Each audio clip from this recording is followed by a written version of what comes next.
Mario has gone into all kinds of genres for all kinds of gaming styles. Side-scrollers, RPGs, and the list goes on. Today we're diving into a recent remake of an old Mario puzzle game from the Game Boy Advance that has a bit of a spiritual successor feel towards the old Game Boy Donkey Kong game. So let's dive right in. Here is my review of Mario vs. Donkey Kong for the Nintendo Switch. With story, Donkey Kong sees a commercial on TV for Mario Minis, little wind-up toys that Mario is making at a toy factory.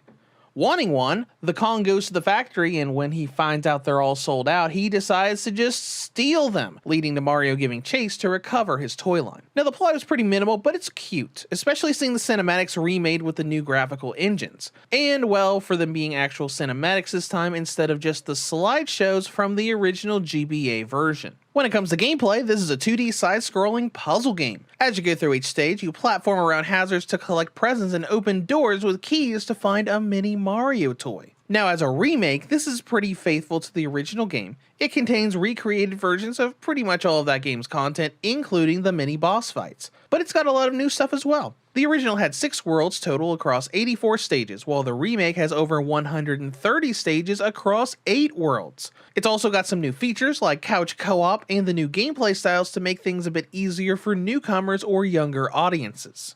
Basically, you have 2 styles. The game defaults to classic mode, meaning you restart a stage when you get hit and fail. Casual mode, however, removes the time limit and gives you a checkpoint in the stage, allowing you to get hit and respawn several times before you actually fail and lose a life.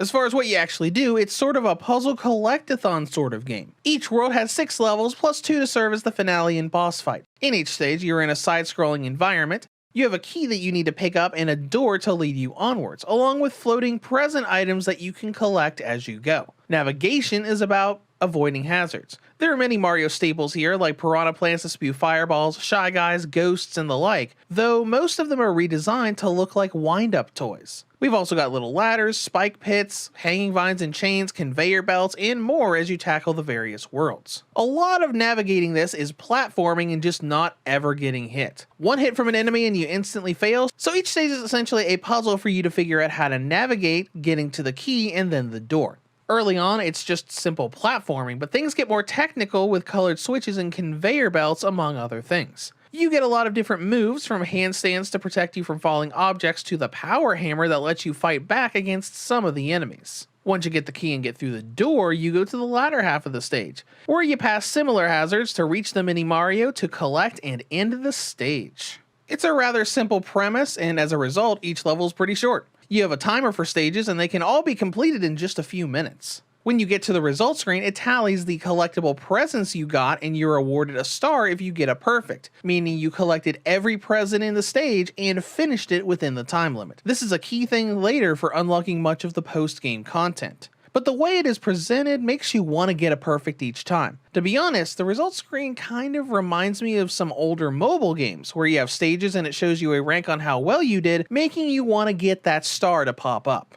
This works well, and the final 2 stages of each world help to keep things varied. The first of these has Mario leading the minis he's saved around, moving in places Mario can't to collect letter blocks and then go to the exit. Having Mario not only reach the exit himself, but figure out how to get the minis there. And then the final stage is a boss fight with Donkey Kong, recreated from the bosses of the original GBA title. These are what really has that old school Donkey Kong vibes, as they normally have Kong throwing barrels or other hazards at you, with you needing to be close to him and throw them back. This continues for 8 worlds, at which the post-game opens up with plus versions of all 8 worlds that you need to complete again for the true final boss and ending, plus expert levels that'll unlock as you gain more stars. This is nice, especially since the plus stages are a bit different, combining the aspects of the normal and mini levels, having a mini Mario holding a key where you have to have him follow you to the door to unlock it and move on. Now this is a rather simple game, but it's a lot of fun for handheld play. It's pretty obvious why this was initially made for a handheld back in the day. The stages are short enough that they're great for pick up and play sessions of just booting up, spending a couple minutes on the stage, and putting it back down. That also brings us to content and length. Many people have criticized the game's price point of $50. Putting that into a time frame, it took me around 5 hours to unlock the post game and closer to 10 by the time I got through the plus levels and to the true ending.